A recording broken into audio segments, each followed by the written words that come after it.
I was super confused when I looked at the literacy tables. Why? Countries I completely would not have expected to report as 100% literacy were reporting 100% literacy. And then I dug a lot, went through quite a few different websites and quite a few different charts and observations until I got to a chart which showed me a map of the world with how literacy was calculated. The countries where literacy is reported as 100% were also self-reporting countries. As a sociologist, I find this fascinating. Self-reporting literacy at 100%, whereas countries which were reporting literacy through testing measures, not reporting 100% literacy, in fact, reporting very low levels of literacy. So the question is, who determines what an appropriate level of literacy is, and how do we know if the individual knows what's best for themselves? I'm Captain Sociology, and we're on our second last day of our look at the education system. Today it's going to be quite short, but I wanted to have a conversation really about the impact of the issue of how we measure educational outcomes. I think this really easily proves that sometimes two things can be true. It might be that if we went into these countries and actually assessed literacy levels using some sort of common standard, that no, in fact, there is not 100% literacy. It could be that people living in these countries, and we're talking about Uzbekistan, Kazakhstan, Azerbaijan, Tajikistan, Belarus and Kyrgyzstan, actually have very extremely effective education systems which are making their citizens feel empowered and confident to use their educational outcomes well in their life for the needs that they have. And it could be that we have a reporting bias, which is, of course, something that as sociologists we should be super switched on to. Is it that we're asking households with 100% literacy if they have 100% literacy? Whatever does it mean? And that's the other problem. What does 100% literacy mean?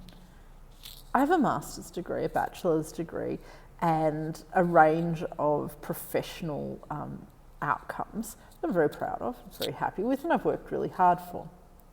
Do I come across words, ideas, concepts, sentences that I don't understand? You bet. Absolutely I do. It was really interesting to me a few years ago when I was accessing some government welfare that when I went to fill out the form, I had to look to try and understand what it was that the forms were asking. A highly educated person, reasonably intelligent, no idea what my government was asking me to tell them on the form. Now, if I can't figure that out, then if you really struggle to read, and if we're using measures like these forms to inform our level of literacy and what decisions we make in the educational sphere, that's a very different thing to, can you read a book for meaning? Do you know where to go to find out more information? Are you literate enough to know that not everything is true? Are you literate enough to be able to compare two different texts on the same topic and find differences and similarities and postulate on why they might exist? Because there's literacy and literacy, isn't there? I'm going to suggest that how we measure literacy and therefore educational outcomes and therefore work outcomes sometimes serves a purpose that isn't to have people be able to read and write. Another thing I wanted to bring up today, and it is just a short chat today, is that when we look at educational outcomes, there are particular countries that keep coming up in the opinion, with the opinion that they are the best kinds of educational systems. Norway, and the Nordic countries, Scandinavian countries, Norway, Sweden, Denmark, and Finland come up quite frequently.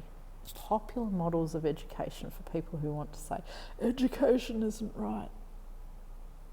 Japan, very, very high levels of literacy and literacy outcomes, educational outcomes. South Korea, China. They're not the only ones, but these ones come up in discussion a lot. And so I just wanted to really briefly suggest that all of those countries have one thing in common. Actually, they have two things in common. Not the way they educate their students. Two things that they have in common are the fact that the whole country is homogenous in the way that it puts value on education, educational outcomes, and the work that you might get filtered into as a consequence of your education. That values system is so important. A country has to agree on how important education is in order for education to be truly effective. I'm just saying.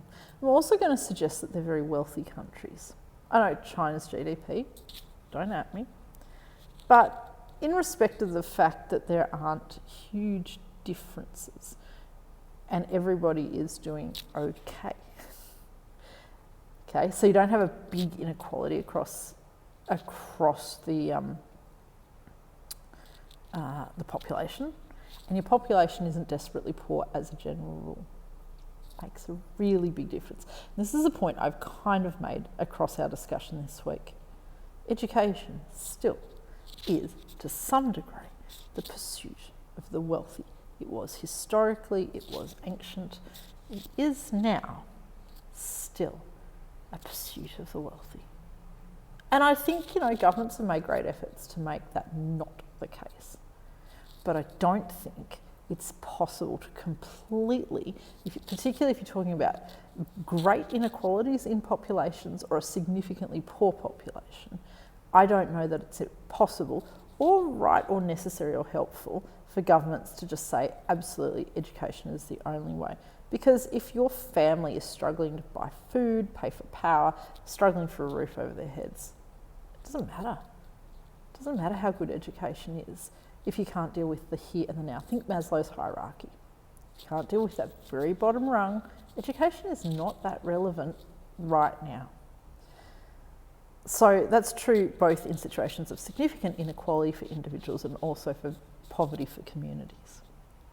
And I think the other thing we really have to consider is that when we talk about education, we are talking about cultural issues.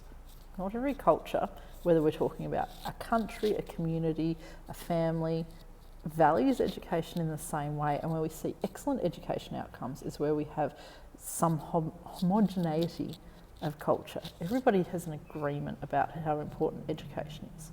So they're the 2 points that I'd like to make out of the data today.